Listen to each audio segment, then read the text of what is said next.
ఆ ఉమ్మడి జిల్లాలోని ఆ నియోజకవర్గం ఓడరేవు ఓ ఆభరణం. ఇతర రాష్ట్రాలను సైతం ఆకర్షిస్తుందట అక్కడి వాతావరణం. పిల్లలకు సెలవులు వచ్చినా, పెద్దలకు విరామం దొరికినా ఇతర రాష్ట్రాల వారు సముద్ర స్థానానికి వచ్చే సేద తీరుతారు. అలాంటి ఓడరేవుకి వచ్చే ఇతర రాష్ట్రాల వారి వాహనాలకు భారీ టోల్ వసూలు చేస్తున్నారనే ఆరోపణలు వినిపిస్తున్నాయి. ఈ టోల్ వసూలు చేసేదెవరు? పంచాయతీ వారా లేదా పర్యాటక వారా? మరి ఈ వసూలు చేసిన అమౌంట్ ఎవరి జేబుల్లోకి పోతుందనే దానికి ప్రశ్నార్థకంగా మారింది. ఇంతకీ ఈ వసూలు అక్రమమా సక్రమమా అనే దానిపై వాచ్ ది స్టోరీ.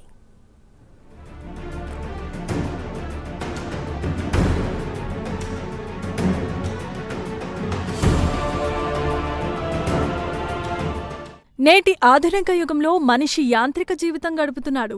దానికి తగ్గట్లుగానే మోటార్ వాహనాల వినియోగం అధికంగా పెరిగిపోయింది. అలాగే అభివృద్ధి కోసం ఏర్పాటు చేసిన పరిశ్రమల నుంచి వచ్చే వ్యర్థాలు జనజీవనంపై తీవ్రమైన ప్రభావాన్ని చూపుతున్నాయి. అదేవిధంగా రియల్ ఎస్టేట్ పెరగటంతో పచ్చని పొలాలు హరించుకుపోతున్నాయి. దీంతో పొల్యూషన్ అధికమై గాలి, నీరు, వాతావరణం కలుషితమై రకరకాల వ్యాధుల బారిన పడుతున్నారు. ఇందులో నుంచి తప్పించుకునేందుకు మనిషి పడరాని పాట్లు పడుతూ ఉన్నాడు. తనకు విరామం దొరికినప్పుడు కుటుంబీకులతో కలిసి హాలిడే ట్రిప్ వేసేందుకు ఆసక్తిని కనపరుస్తున్నాడు. చక్కటి వాతావరణం కోసం పర్యాటక ప్రాంతాల వైపు ఉత్సాహంగా పరుగులు తీస్తున్నాడనే అభిప్రాయం వ్యక్తమవుతోంది.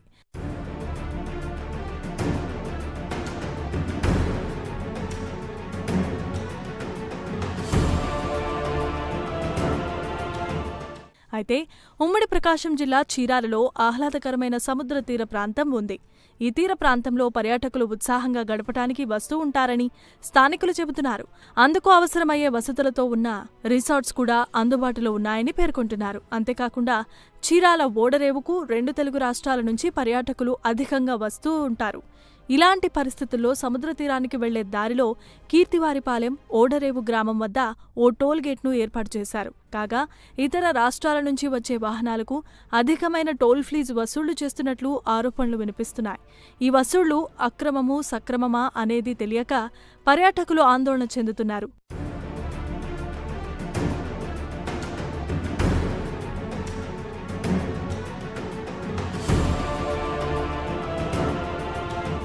ఇదిలా ఉంటే గత 2017లో ఎన్డీఏ ప్రభుత్వంలో ఆమంచి కృష్ణమోహన్ ఎమ్మెల్యేగా ఉన్న సమయంలో ఈ టోల్ గేట్ను ఏర్పాటు చేశారు. ఆ తదుపరి టీడీపీ ఎమ్మెల్యేగా గెలుపొంది వైసీపీ తీర్థం తీసుకున్న కరణం బలరాం కృష్ణమూర్తి కరోనా సమయంలో దీన్ని క్లోజ్ చేయించారని స్థానికులు చెబుతున్నారు. ప్రస్తుతం టీడీపీ ఎమ్మెల్యేగా ఎంఎం కొండయ్య ఇటీవల ఎన్నికల్లో గెలుపు పొందారు. అనంతరం ఓడరేవు గ్రామమైన కీర్తివారిపాలెం ప్రజలు వారి సమస్యలపై నిరసనలు, ధర్నాలు చేస్తూ ఉండటంతో ఎమ్మెల్యే వారితో చర్చలు జరిపారు.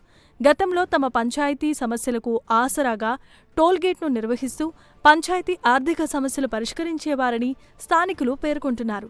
ఈ క్రమంలో ఆగిపోయిన టోల్గేట్ను మళ్లీ ప్రారంభించాలని కోరుతున్నారు. దీనివల్ల తమ పంచాయతీ సమస్యలు తమ పంచాయతీ నిధులకు దోహదపడుతున్నాయని తెలియజేస్తున్నారు. ఈరోజు మనం కీర్తివారిపాలెం ఓడరేవు టోల్గేట్ గురించి మాట్లాడుకుంటే ఆ టోల్గేటు 17లో గత మాజీ ఎమ్మెల్యే గారు ప్రారంభించడం జరిగింది.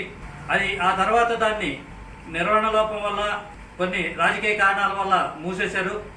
ఆ తరువాత ఈ కూటమి ప్రభుత్వం వచ్చిన తర్వాత పంచాయతీకి నిధులు లేక పర్యాటకుల తాకిడికి ఓడరేవు అస్తవ్యస్తమై అశుభ్రంగా ఉండటం వల్ల దాన్ని మరి మెయింటెనెన్స్కి పంచాయతీలో నిధులు లేక ఆ పంచాయతీ సిబ్బంది, స్థానిక నాయకులు మరి స్థానిక ఎమ్మెల్యే అయినటువంటి మంత్రులు మాలకొండయ్య గారి దగ్గరికి వచ్చి, సార్ మాకు పంచాయతీలో ఇబ్బందిగా ఉంది, మరి అక్కడ టోల్గేట్ పెడితే పంచాయతీకి లాభము, మరి ఆ పంచాయతీ అభివృద్ధి కొరకు మేము అక్కడ టోల్గేట్ పెట్టుకుంటామని స్థానిక ఎమ్మెల్యే గారి దగ్గరికి వచ్చి వాళ్ళు చెప్పడం వల్ల ఎమ్మెల్యే గారు సహకరించి అక్కడ టోల్గేట్కి వాడు పెట్టుకోవడానికి అనుమతి ఇవ్వడం జరిగింది.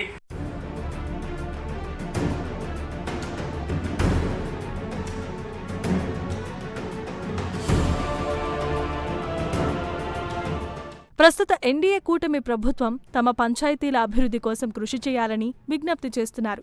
గత ప్రభుత్వంలా కాకుండా సీఎం చంద్రబాబుతో కేంద్ర ప్రభుత్వం సహాయ సహకారాలతో ప్రతి పంచాయతీలో సమస్యలు పరిష్కరించాలని వేడుకుంటున్నారు.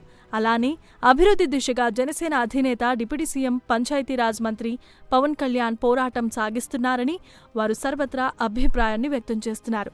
మంత్రి కందుల దుర్గేష్ పర్యాటక ప్రాంతాన్ని అభివృద్ధి పథంలో నడిపించే దిశగా అడుగులు వేస్తున్నారని కొనియాడుతున్నారు.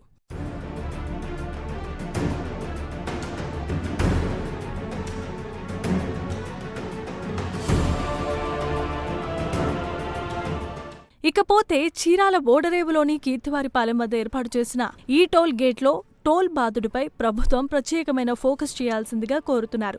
ఇతర రాష్ట్రాల పర్యాటకుల వాహనాలకు అధికమైన టోల్ వసూళ్లు చేస్తున్నారనే ఆరోపణలకు చెక్ పెట్టాలని విన్నవిస్తూ ఉన్నారు.